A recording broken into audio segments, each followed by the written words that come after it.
او ہوش میں آ جاؤ، یہ زندگی دھوکا ہے، یہ دھوکا ہے، یہ مچھر کا پر، یہ دھوکے کا گھر، یہ مکڑی کا جالا۔ چڑھتا سورج مت دیکھو، ڈوبتے سورج کو دیکھو، دیکھتے نہیں اور صبح کی رانائیاں وہ ابھی اپنا نشہ اتار نہیں پاتی کہ ایک دم مغرب کا افق ان کو دبوچ کر ساری رونق کو چھین لیتا ہے اور اس کی رونق کو اندھیروں میں بدل دیتا ہے، دن کی چمک دمک کو سیاہیوں میں بدل کر رات آنے والی، شام آنے والی، ڈوبنے والا سورج وہ پکار پکار کے کہتا ہے یہ دھوکے کا گھر ہے، اس کے چکر میں نہ پڑنا۔ آج شیشوں کے سامنے کھڑا ہوا جوان کیا لڑکی کیا لڑکا کبھی یوں دیکھتا ہے، کبھی یوں دیکھتا ہے، کبھی یوں دیکھتا ہے، کبھی یوں دیکھتا ہے، کبھی یہ کندھا کبھی یہ کندھا، پیچھے بھی شیشہ لگایا ہوا ہے، پیچھے سے بھی دیکھتا ہے، آگے سے بھی دیکھتا ہے، اوپر شیشے کر کے دیکھتا ہے، دائیں زاویے سے دیکھتا ہے، بائیں زاویے سے دیکھتا ہے، کبھی اپنی آنکھوں کو دیکھتا ہے، کبھی اپنے ماتھے کو دیکھتا ہے، کبھی اپنے گال دیکھتا ہے، اپنے حسن پہ اتراتا ہے اور اپنی تعریف کا طلبگار بنتا ہے۔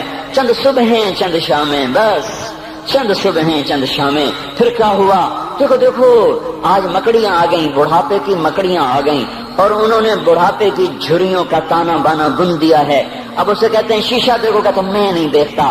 آج وہ شیشہ دیکھنے کی سخت نہیں مجھے شیشہ نہ دکھاؤ، یہ میں نہیں ہوں، یہ میں نہیں، یہ تو ہی ہے۔ نہیں میری تو بڑی جوانی تھی، بڑا حسن تھا، میں تو وقت کی زلیخا تھی، میں تو وقت کا یوسف تھا، تو آج دیکھ تو صحیح تیرا ہی چہرہ ہے۔ یہ جھریاں کہاں سے آئیں؟ یہ بڑھاپے کی مکڑیوں نے کس وقت حملہ کیا؟ تو نے تو بڑے زور لگائے تھے کہ بڑھاپا نہ آنے پائے، چہرے کی رونق نہ جانے پائے، لاکھوں قسم کے تم نے میک اپ کے سامان خریدے اور کن کن مشقتوں سے تو نے اپنے جسم کو سنوارا بنایا، پر تو آج اپنا چہرہ کیوں نہیں دیکھتا؟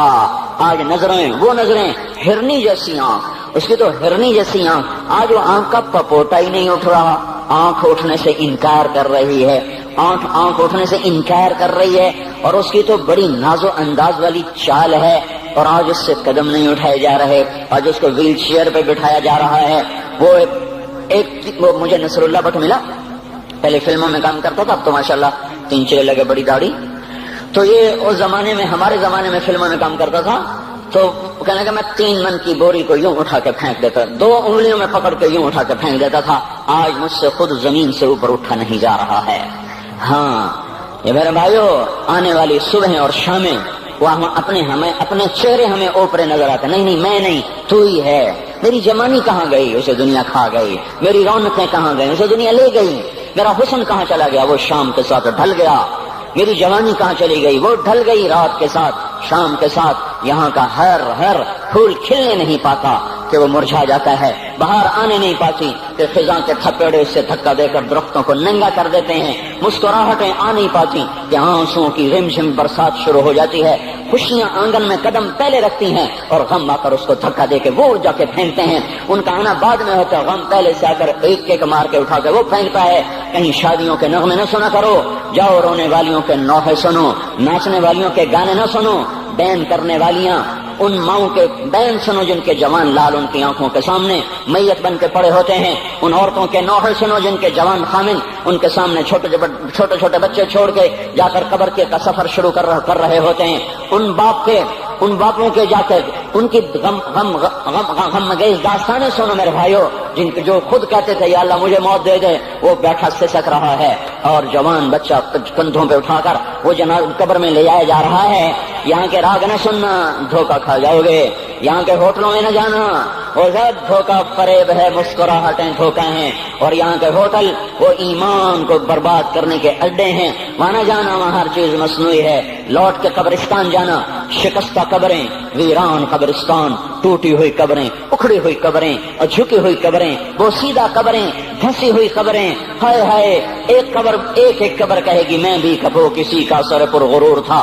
میں مینی شریف کے قبرستان سے گزر رہا، ایک جگہ فاتحہ پڑھنے جا رہا، میں قبرستان کے درمیان سے گزرا تاکہ قرآن پڑھتا ہوا دائیں بائیں سب کو ایصال ثواب کرتا جاؤں۔ اللہ کی قسم میں نہیں جانتا کون ہے کیا ہے، ایک قبر نے میرے پاؤں روک لیے، اس کی بے بسی نے، اس کی حسرت نے، اس کی بوسیدگی نے، اس کی اداسیوں نے، اس کے غموں نے میرے پاؤں روک لیے۔ میں تو اپنے دھیان میں جا رہا ہوں، میرا اپنا عزیز ہے، میں اس پہ فاتحہ پڑھنے جا رہا ہوں، مجھے نہیں پتا کون مرا ہوا ہے، پر اس کی قبر کی ویرانی نے، بوسیدگی نے، اوئے ہوئے ہوئے، میرے پاس الفاظ نہیں، میں کیسے وہ نقشہ بیان کروں کہ چلتے ہوئے قدم میرے رک گئے اور میں ایسے کھڑا ہو کے قبر کو دیکھنے لگا اور میں بے ساخت، مجھے یوں لگا جیسے قبر کا ایک ذرہ کہہ رہا ہو ادھر بھی کچھ پڑھتے جاؤ، یہاں کوئی کبھی نہیں آیا، ماؤں کو دفن کرنے کے بعد اولادیں بھول جایا کرتی ہیں، ماؤں کی گود میں برسوں کھیلنے کے بعد پھر یاد میں نہیں رہتا کوئی ماں تھی، باپ کے کندھے پر برسوں سواری کرنے کے بعد یاد نہیں رہتا کوئی ہمارے لیے گھر بنا گیا تھا، زمین چھوڑ گیا تھا، جائیدادیں چھوڑ گیا تھا۔ وہ ایک محرم میں چلے جاتے ہیں، اگر یہ رسم نہ ہوتی تو شاید کوئی قبروں پہ بھی نہ جاتا۔ اپنی مصروفیتیں، جب آدمی خود باپ بنتا ہے باپ بھول جاتے ہیں، جب خود بچی ماں بنتی ہے مائیں بھول جاتی ہیں، جب اپنی دوستیاں بنتی ہیں بھائی بھول جاتے ہیں۔ کون مرے ہوئے کو یاد رکھتا ہے؟ یہ فنا کی جھوک ہے، مٹ جانے کا مقام ہے، کوئی کسی کو یاد نہیں کرتا۔ حضرت علی نے فرمایا تھا حضرت فاطمہ کو دفن کرنے کے بعد لكل اجتماع من خليلين فرقة وكل الذي قبل الممات قليل۔ آج فاطمہ کو دفن کرنے کے بعد مجھ پر یہ بات کھل گئی ہے، کوئی کسی کا ساتھ نہیں دے سکتا، کوئی سدا سلامت نہیں رہ سکتے۔ ایسی حسین جوڑی بھی آج بکھر گئی، ایسا حسین جوڑا کوئی دنیا میں کہاں سے لائے گا؟ ایسا جمال کوئی کہاں سے لائے گا؟ ایسی جوڑی کوئی کہاں سے لائے گا؟ علی اور فاطمہ کی جوڑی کوئی دکھائے تو صحیح، کوئی نبیوں کے بعد کوئی ایسی جوڑی بنی ہو، لیکن آج یہ جوڑی ٹوٹ گئی۔ 24 سال کی عمر میں فاطمہ جدائی دے گئی، 24 برس کی عمر میں جدائی دے کے جا رہی۔ ہاں لیکن بھائی ان کا تو مرنا بھی زندگی تھا پانی کے لیے۔ تو حضرت علی فرما رہے ہیں آج دیکھو دیکھو ان افتقادی فاطمہ بعد احمد دلیل علی اللہ یدوم خلیل۔ آؤ آؤ دیکھو دیکھو، میں نے انہی ہاتھوں سے محمد مصطفیٰ کو قبر میں اتارا تھا، آج انہی ہاتھوں سے میں نے فاطمہ کو اتار دیا۔ آج مجھ سے کہ دنیا کا دھوکہ کھل گیا ہے، مجھے پتہ چل گیا ہے کہ یہاں کوئی دوستی سلامت نہیں رہ سکتی، کوئی گھر آباد نہیں رہ سکتا۔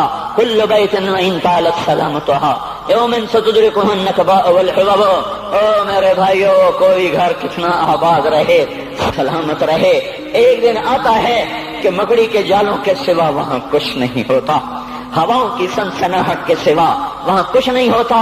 اللہ کا واسطہ دیتا ہوں فیصلہ آباد سے دھوکہ نہ کھاؤ، اس کے بازاروں سے دھوکہ نہ کھاؤ، ہوش میں آؤ، ہم غلط جا رہے ہیں۔ اور میرے بھائیو، اگر مر کے اللہ کے پاس جانا ہے تو اس زندگی سے واپس آؤ، واپس آؤ، میں اللہ کا اس کے رسول کا واسطہ دیتا ہوں۔